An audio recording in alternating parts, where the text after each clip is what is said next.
আসসালামু আলাইকুম, কেমন আছেন সবাই? আশা করছি সবাই ভালো আছেন। আলহামদুলিল্লাহ আমরাও ভালো আছি। তো আসলে আমি অনেক অসুস্থ। আপনারা সবাই আমার জন্য দোয়া করবেন। আমি অনেক অসুস্থ। অসুস্থ উম আমি আজকে সারাদিন অনেক ব্যস্ত ছিলাম, কিন্তু আমি ভিডিও করতে পারিনি ব্যস্ততার মাঝে। একবার চাইছিলাম যে মোবাইল সব জায়গায় যাচ্ছি যখন ডাক্তারের কাছে টেস্ট করাইতে, তো আপনাদের সাথে একটু শেয়ার করি। কিন্তু মনোবল এত হারাইয়া ফেলছি যে মোবাইলটা করতেও আমি পারি নাই। আমার হাত কাঁপছে কেন জানি, মানে ইচ্ছা হয় নাই।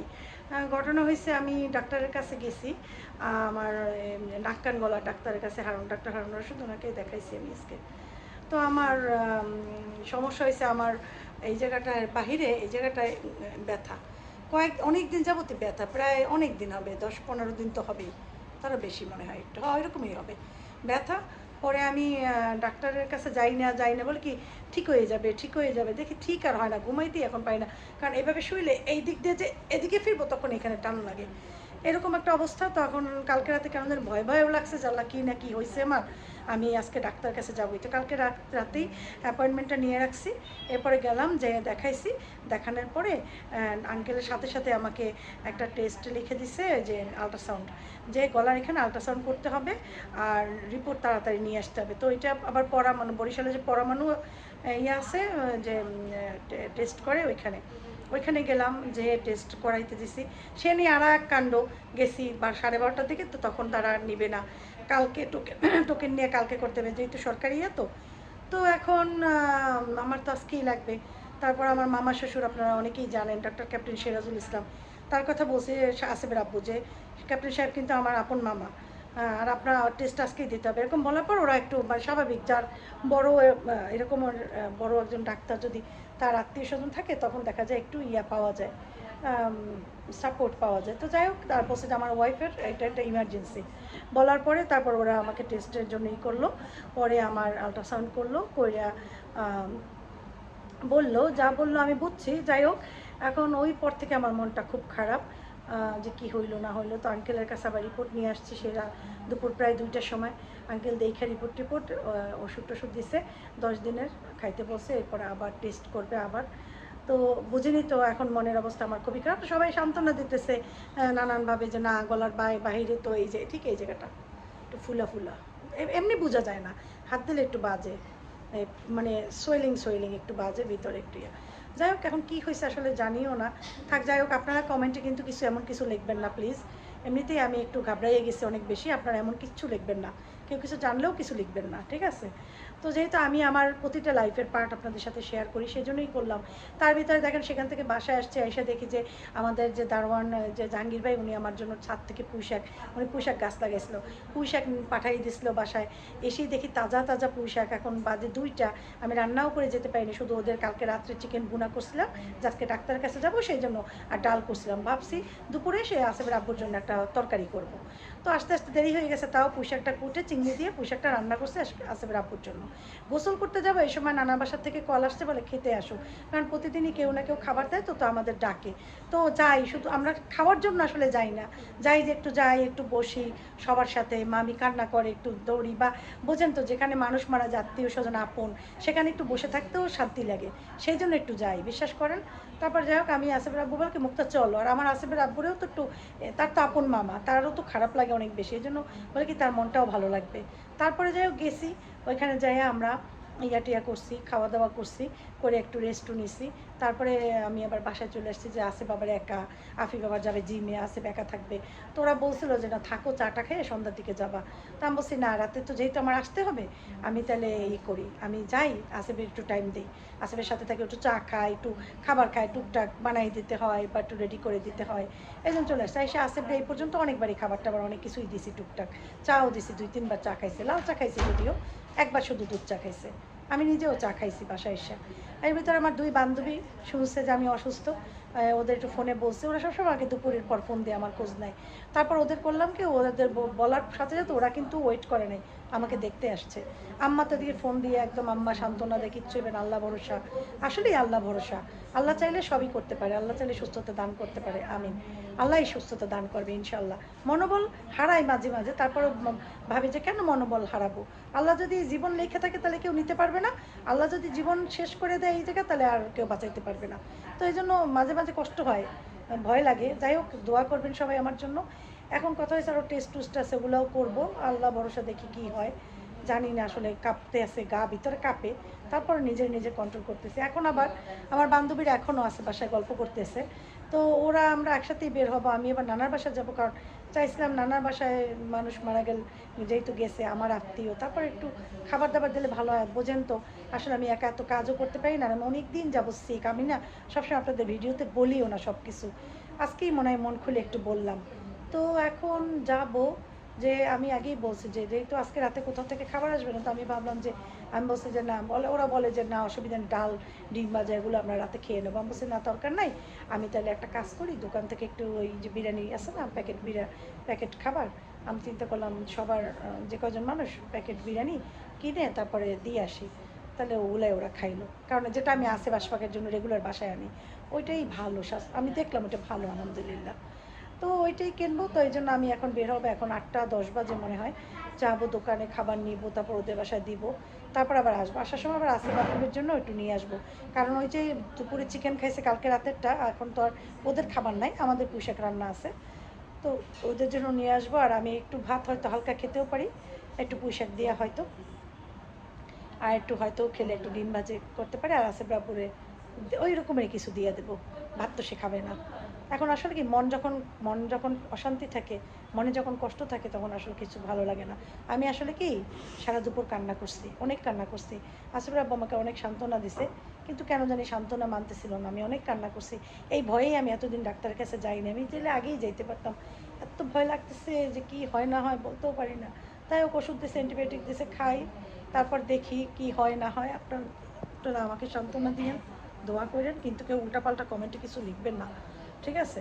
কারণ অনেকের লেখার জন্য মানসিকভাবে মানুষ অসুস্থ হয়ে যায়, সেটা করেন না। তো ঠিক আছে, একটু বসছিলাম, এখন যাব। এই চল।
রিক্সা ডাকো।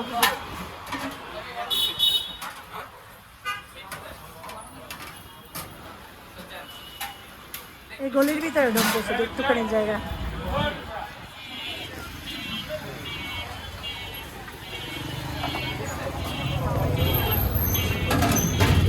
ওঠো চারি, ওঠো আগে।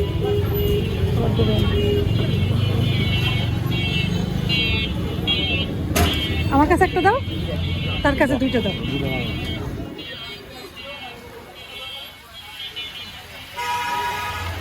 যাই ভিতরে, এই গলিটার ভিতরে, এই খাদিম হোসেন সড়কের ভিতরে।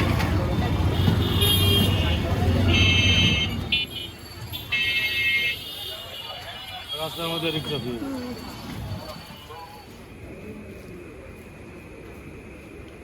বাবা ফ্যান চলে, এই জায়গায় বসে। এরা কই উফ গাওয়াই গেছি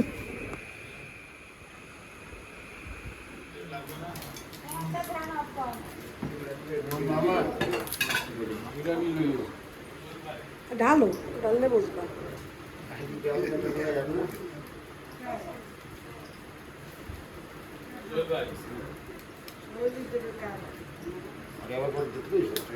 লেগ পিস আর ইয়ে পিস 2 পিস মিলাই দিতেছে কোনটা কি দেখে না আবার লেগ পিস আবার ই পিস এই চলতে গেল আমাগুলো মজা লাগে খাই ওয়াও ওয়াও আহারে একদিন লেগ পিস পরে নাই তারপর অসুবিধা নেই খাও কাঁচামরিচাগুলো ভিতর দিছে তো দেখছো ওই কাঁচামরিচ এবার দেয় নাই ওরা এমন করে মাঝে মাঝে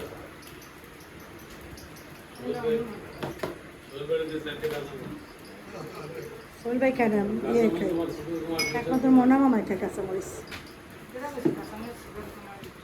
আর কইছে বুঝো নাই হ্যাঁ কো বাসা মানে কাঁঠাল দিছে নিয়ে নাও এটা আমি খাইবো যেহেতু কসমিচ্ছি খায় কেনে নরম হয় দাদা বান্ধব অমুক করে আমি তো খাই নরম এই যে দাও কসকসা কাঁঠাল এইটারে বলে না নিয়ে নাও কসকসা কাঁঠাল কারণ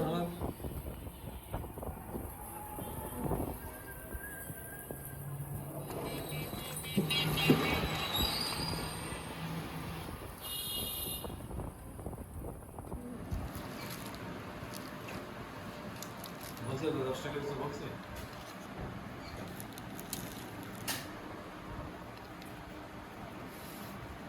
বসে পড়ো এই যে খাবার দিচ্ছে আমারটাও খুলে দেখো কোন পিস লেগ পিস না এটা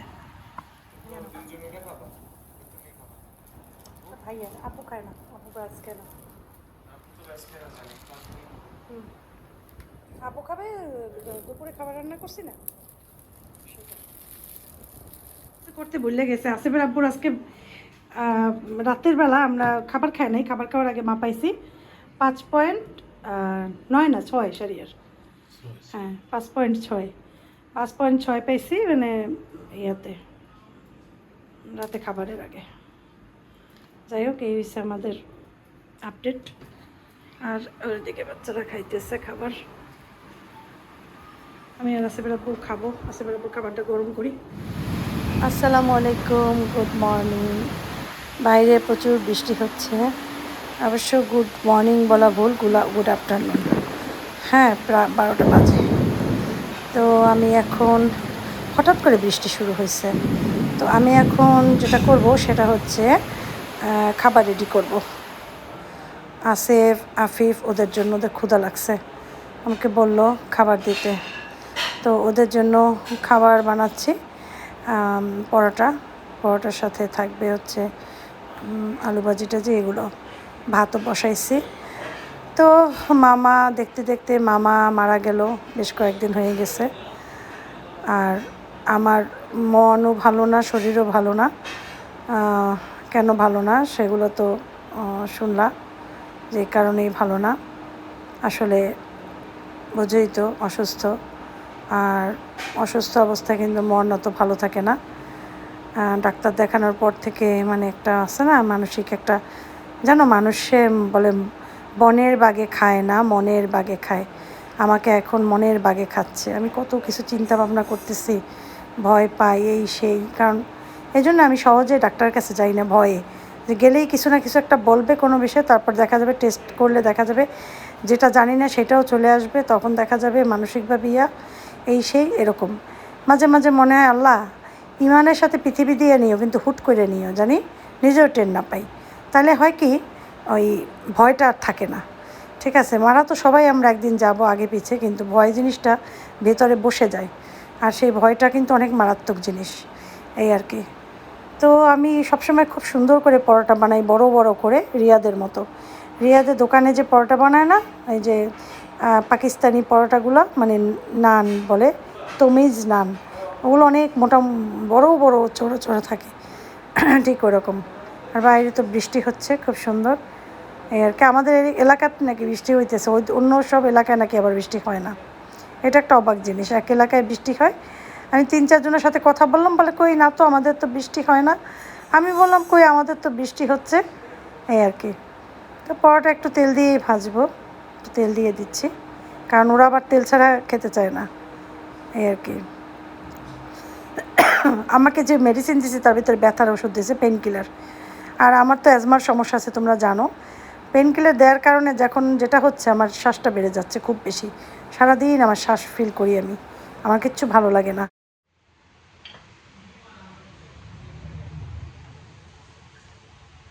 ভাত হইতেছে, ডিম ভুনা করছি হাঁসের, সাথে করছি আসের কাকুর জন্য ওটস রান্না করছি, ওটস দিয়া ডিম ভুনা দিয়ে সে খাইছে।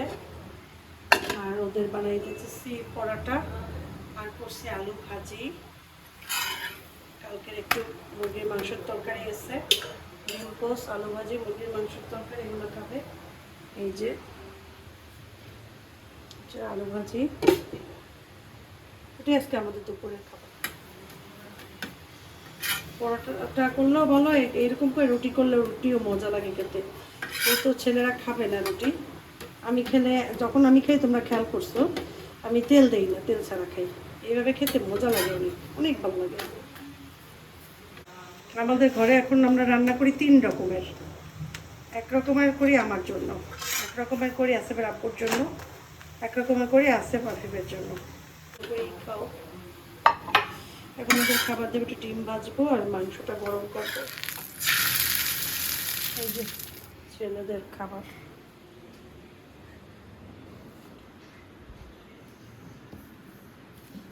আসো আসিফ, আর তোমার পছন্দের পরোটা করছি, আসো আসো আসো আসো, জলদি আসো। হাফিফ আসো, হাফিফ আসো।